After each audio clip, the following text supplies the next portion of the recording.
The morning light filtered through the floor-to-ceiling glass windows of Royce Global's corporate headquarters, illuminating the pristine marble floors and sleek modern decor. Employees hurried through the lobby, their heels clicking against the polished tiles, coffee cups in hand, and eyes fixed on their phones. It was another typical day in the heart of one of the city's most powerful tech conglomerates, until the doors swung open and an unusual figure entered the scene. The man's appearance immediately drew attention.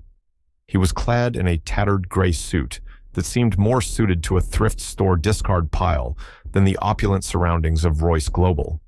His shoes were scuffed and mismatched, and his unkempt hair framed a weathered face that bore the marks of hardship.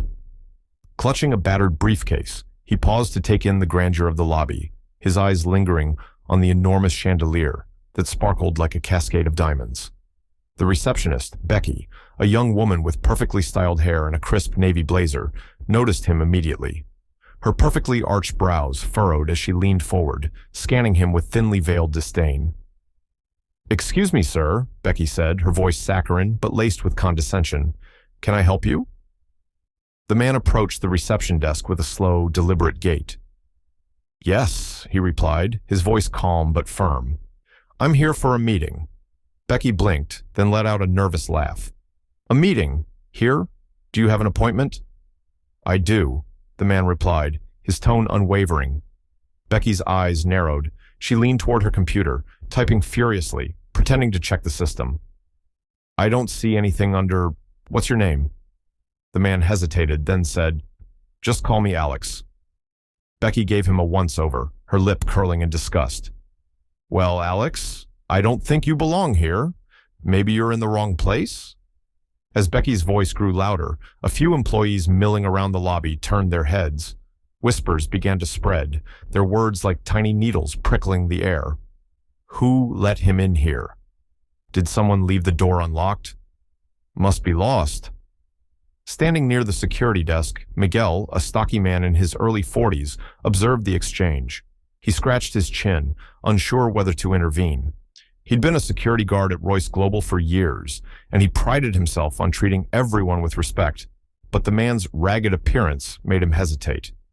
Still, something about the stranger's calm demeanor gave Miguel pause.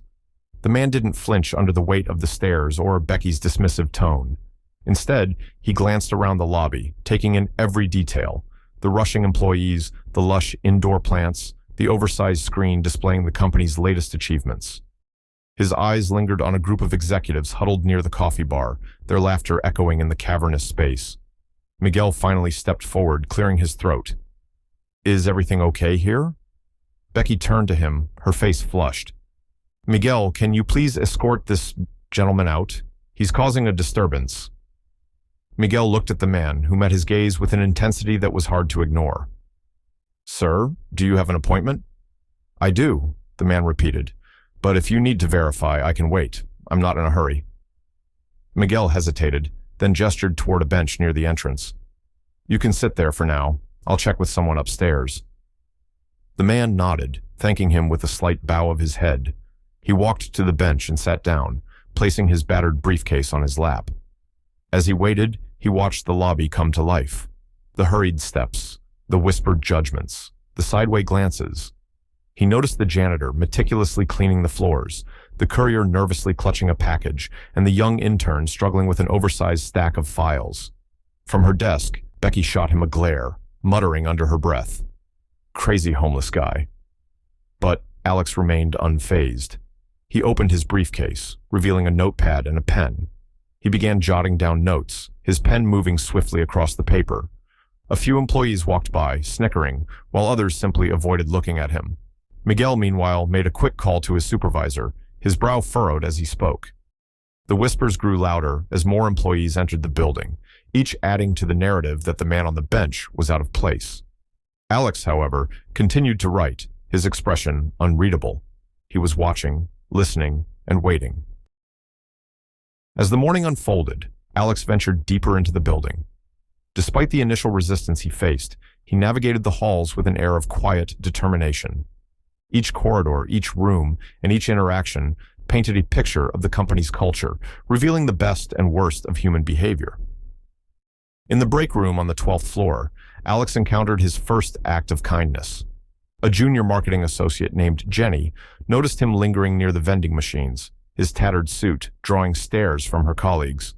Jenny, a petite woman with a warm smile and an infectious laugh, approached him with a brown paper bag in hand. "Hi there," she said, her voice cheerful. "You look like you could use a bite to eat. I packed an extra sandwich today, turkey and cheese, if that's okay." Alex looked at her, his eyes softening. "That's very kind of you." "Thank you." Jenny handed him the bag, ignoring the judgmental looks from her co-workers. One of them, a lanky man named Brad, sneered. "You sure that's a good idea, Jenny? He might be, contagious." Jenny shot him a sharp look. "He's a person, Brad. Show some decency." Brad rolled his eyes and walked away, muttering something under his breath. Alex watched him go, then turned back to Jenny. "You didn't have to do that," he said, his voice filled with gratitude. "I wanted to," she replied. "Everyone deserves a little kindness." Later, in the IT department, Alex encountered a stark contrast. A technician named Sam, known for his sharp tongue and snarky humor, spotted Alex wandering the hall. Sam pulled out his phone, pretending to take a selfie but angling the camera toward Alex. "Hey, check it out," Sam said, laughing as he showed the video to his colleagues. "Homeless Chic is in this season." The group erupted in laughter, their voices echoing down the corridor.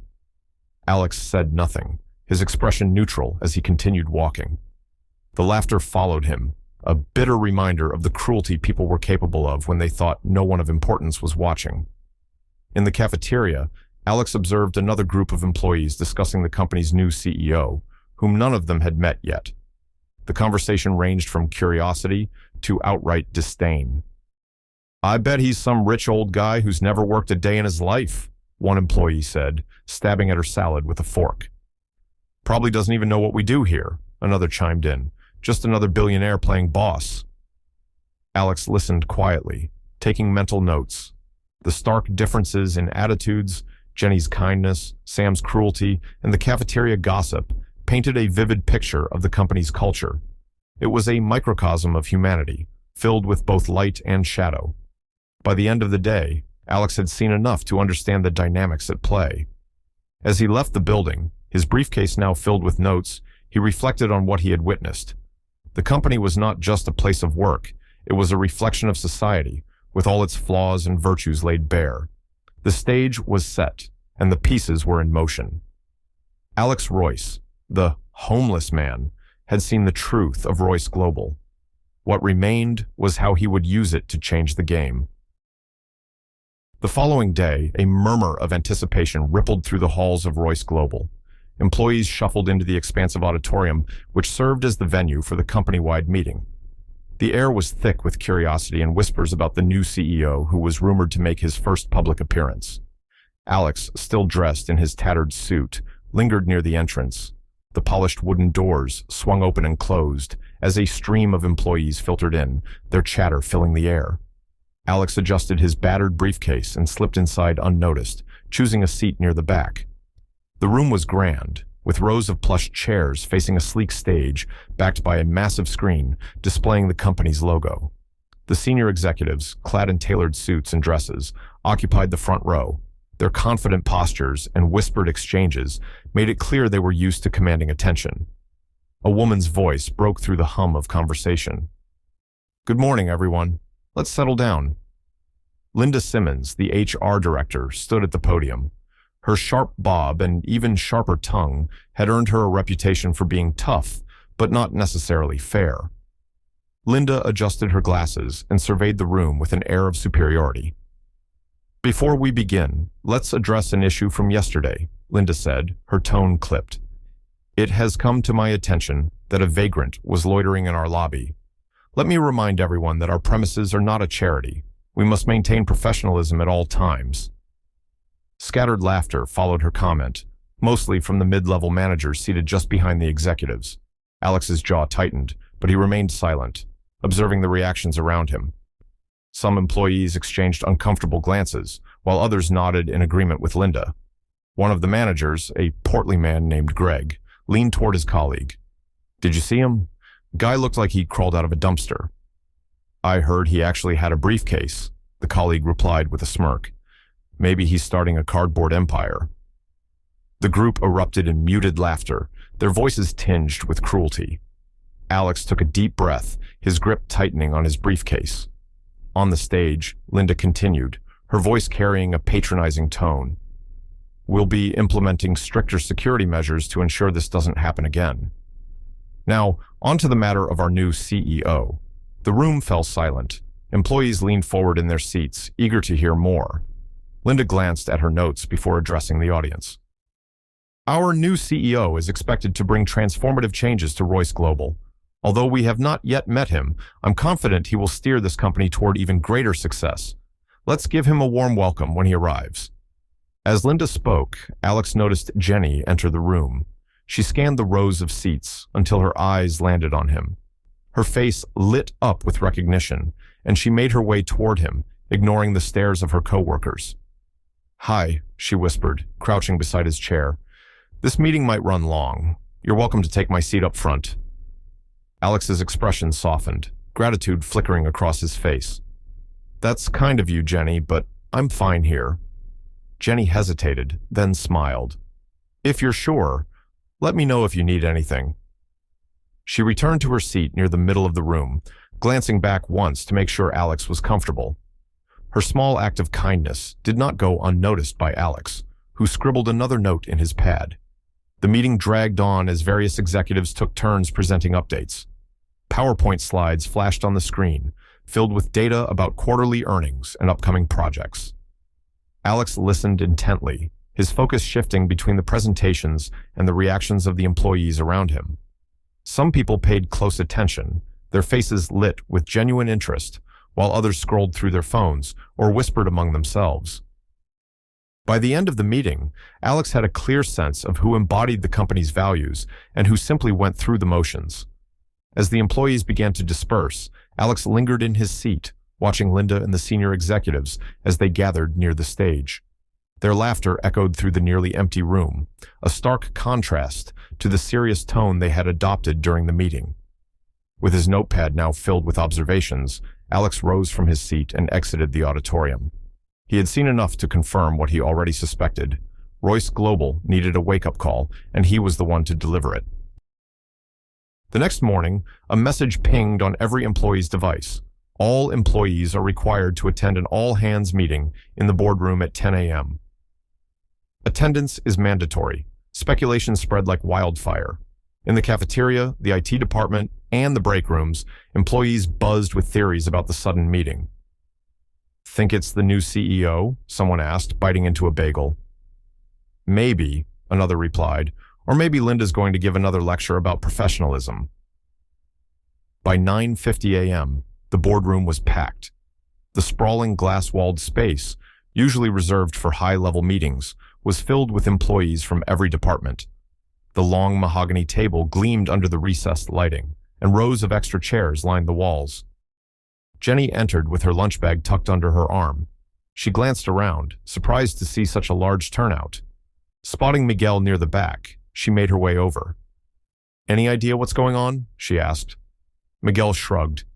Your guess is as good as mine, but it feels big.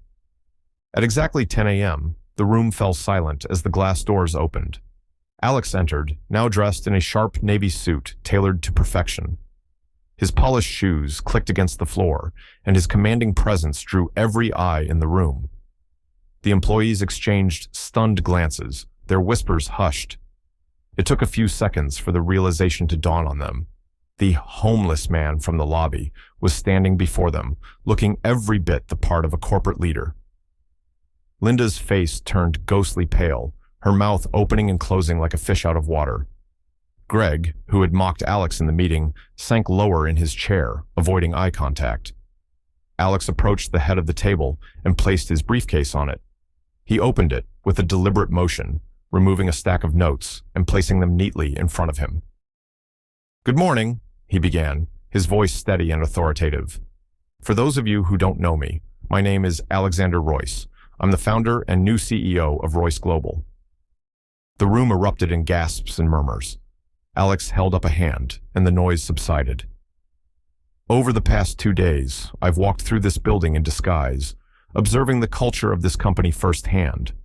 What I've seen has been enlightening, both inspiring and troubling. He paused, scanning the room. His gaze landed on Jenny, who sat with wide eyes but a proud smile. He nodded slightly in acknowledgement before continuing. Some of you embody the values this company was built on: integrity, kindness, and innovation. Jenny, for example, didn't hesitate to show compassion to someone she thought was a stranger. Miguel treated me with respect when he didn't have to. Alex's tone grew sharper as he turned toward Linda. But others have failed to live up to these values, dismissing someone based on their appearance, spreading cruelty, and mocking those who are different. That has no place here. Linda shifted uncomfortably in her chair, her face red. I built Royce Global with the belief that a company's greatest asset is its people, Alex continued. But a company is only as strong as its culture. Starting today, we will be making changes to ensure that kindness and respect are not just words on a poster, but a reality we live by. The room was silent, every employee hanging on his words. Alex closed his briefcase and looked out at the sea of faces before him. Let this be a reminder, he said. It doesn't matter what someone looks like or where they come from. What matters is how we treat each other. Together, we can build a company and a future we can all be proud of. With that, Alex left the room, leaving a stunned silence in his wake.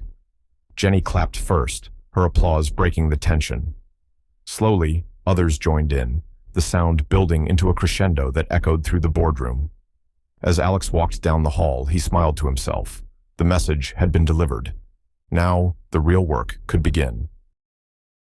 The next day, Alexander Royce summoned several employees to a series of private meetings in his glass-walled office overlooking the city skyline. The sun streamed through the tall windows, casting an almost ethereal glow over the space.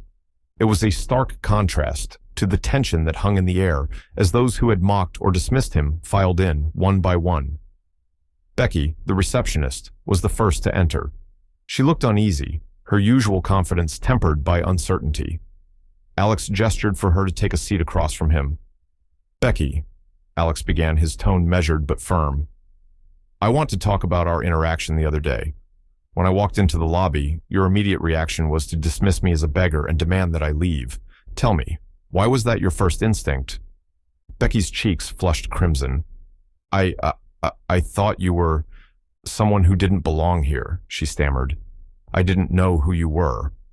That's precisely the point, Alex said, leaning forward. You didn't know who I was, yet you made assumptions based on my appearance. Royce Global prides itself on inclusivity and respect, values that were clearly missing in that moment. Becky nodded, her eyes downcast. I'm sorry, Mr. Royce, it was wrong of me. I appreciate your apology, Alex replied, but apologies alone don't foster change. I'm implementing mandatory sensitivity and inclusivity training for all employees, starting with you. You'll also be working closely with HR to improve how we welcome all visitors to this building. Consider this an opportunity to grow. Becky swallowed hard but nodded, sensing both the gravity of her actions and the rare second chance being offered. Next came Sam, the IT technician who had taken a video of Alex and mocked him online. Sam entered the room with an air of defiance, but that quickly dissipated under Alex's piercing gaze. Sam, Alex began, his voice cooler than it had been with Becky. Do you think it's appropriate to take videos of others without their consent, especially for the purpose of ridicule? Sam shifted uncomfortably. It was just a joke, he muttered. A joke, Alex repeated, his tone sharp. Do you think your colleagues saw it as a joke? Do you think I saw it as a joke? Sam shook his head, his defiance crumbling. No, sir. Good, Alex said. You're being demoted. Your actions reflect poorly on you and on this company. You'll have the opportunity to earn back my trust. But for now, you need to reflect on the damage you've done, not just to me, but to the culture we're trying to build here. The meeting with Linda Simmons, the HR director, was the most intense. Linda entered with her usual confidence, but it faltered as Alex remained silent for several long seconds, letting the weight of the moment sink in. Linda, Alex said finally, As the Director of Human Resources, you are supposed to set the standard for how we treat people in this company. Yet you stood on a stage and referred to me, someone you believed to be homeless, as a vagrant. How do you reconcile that with your role?" Linda opened her mouth to respond, but quickly closed it, realizing there was no excuse that would suffice. "This company needs leaders who embody empathy and understanding," Alex continued. "You've shown neither. Effective immediately, you are relieved of your duties."